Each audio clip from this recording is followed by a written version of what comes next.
Today, we land the TARDIS in a proud land, New York City, the 16th of November 1941.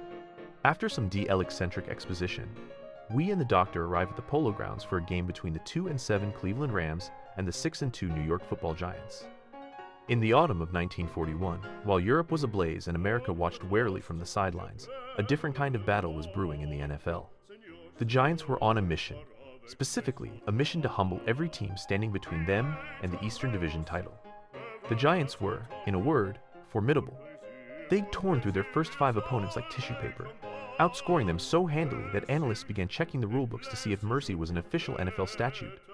Led by a pantheon of gridiron demigods like Tuffy Lehmans, Ward Cuff, and the indomitable Hall of Fame center Mel Hein, the Giants were marching toward the championship with the subtle elegance of a freight train. Their next obstacle, appearing on the docket for November 16th, was the Cleveland Rams. The Rams were, to put it gently, having an off year. They were the lovable underdogs, provided you loved a team that struggled with basic math, particularly the win column. Finishing the season with a miserable 1-5 road record felt almost like an aspiration for them at this point.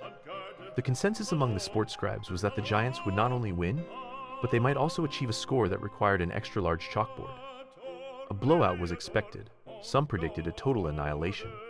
But Giants coach Steve Owen was a worrier. He was the kind of man who saw a clear sky and worried about rogue comets.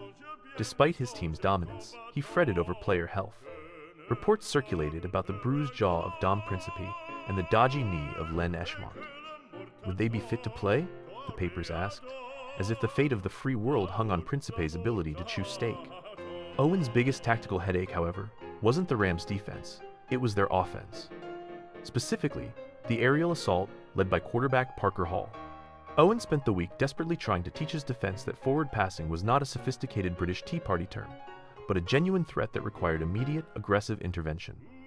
The game arrived. The stage was set for a competitive professional football contest, or what the Giants referred to as advanced scrimmage.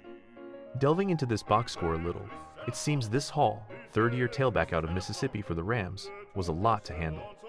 Dig this, his line reads 1-0 for 2-2, 102 yards, 2 touchdowns and 4 interceptions, along with 9 rushes for 104 yards.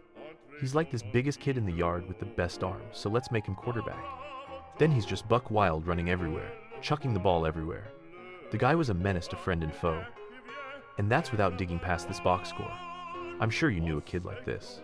Maybe you were a kid like this. The Rams, bless their hearts, came out swinging. They utilized that forward pass thing Owen was so concerned about. For a moment they looked dangerous. But then the inevitable happened. The Giants decided they'd had enough fun. The game quickly devolved into a statistical beatdown. It wasn't a close game, it was a demonstration of physics. The final score was 49-14, a margin so wide it probably needed its own zip code. The Giants reinforced their dominance and their firm grasp on the Eastern Division title. As the season rolled on, the entire NFL found itself in a fever pitch, especially the Western Division, where the Bears and Packers were fighting tooth and nail, necessitating a rare playoff game. The Giants, meanwhile, simply geared up for their eventual championship appearance, confident and dominant. The Rams game was just a footnote in their relentless march, notable primarily for its sheer one-sidedness.